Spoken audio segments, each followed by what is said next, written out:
Hi hello friends. இன்றைக்கி நம்மளோட சேனலில் சூப்பரான செட்டிநாடு சிக்கன் கிரேவி எப்படி செய்கிறதுன்னு தான் பார்க்க போகிறோம்.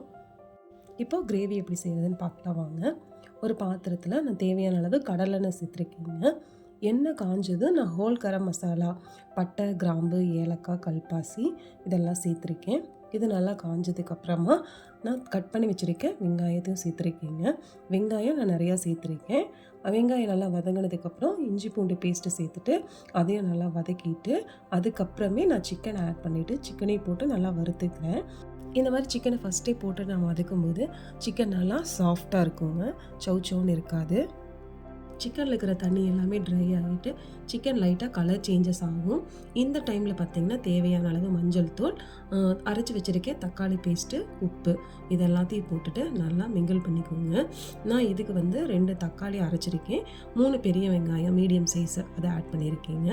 இப்போ பார்த்திங்கன்னா நல்லா தக்காளி எல்லாமே பச்சை வாசம் போகிற அளவுக்கு வெந்துருச்சு. இந்த டைமில் நம்ம மல்லிப்பொடி, மிளகாத்தூள், கரம் மசாலா, கொஞ்சமாக சீரகத்தூள், மிளகாத்தூள், அதுக்கப்புறம் சிக்கன் மசாலா நான் ஃப்ளேவருக்காக ஆட் பண்ணியிருக்கேங்க. ரொம்ப அதிகமாக ஆட் பண்ணோம்னா ரொம்ப ஸ்பைசியாக இருக்கிற மாதிரி இருக்குது, அதனால அதை கொஞ்சம் குறைச்சிருக்கீங்க. இப்போ எல்லாத்தையும் சேர்த்து நல்லா கலந்து விட்டுட்டு தேவையான அளவு தண்ணி சேர்த்துருக்கலாங்க. நம்ம கிரேவிக்கு எவ்வளோ தண்ணி வேணுமோ அந்தளவுக்கு ஆட் பண்ணிக்கோங்க. எகெயின் மூடி போட்டுட்டு சிக்கன் வேகிற அளவுக்கு நல்லா வேக விட்டுருங்க. உங்களுக்கு இன்னுமே நல்ல ஃப்ளேவர் கிடைக்கணுன்னா நீங்கள் வீட்டில் இருக்கிற எல்லா மசாலாவையுமே ரோஸ்ட் பண்ணி பவுடர் பண்ணி போட்டிங்கன்னா இன்னுமே ஃப்ளேவர் சூப்பராக இருக்கும். இப்போ சிக்கன் எல்லாமே வெந்துருச்சுங்க. இந்த லாஸ்ட்டு ஸ்டேஜில் பார்த்திங்கன்னா பச்சை மிளகாய், கருவேப்பிலை, கொத்தமல்லி இது எல்லாத்தையும் சேர்த்துட்டு நல்லா கலந்து விட்டுக்கிறீங்க. இப்போ உங்களுக்கு இந்த கிரேவியோட கன்சிஸ்டன்சி தெரியும். உங்களுக்கு இன்னும் திக்காக வேணும்னா கொஞ்சம் நேரம் அப்படியே வேக விடுங்க.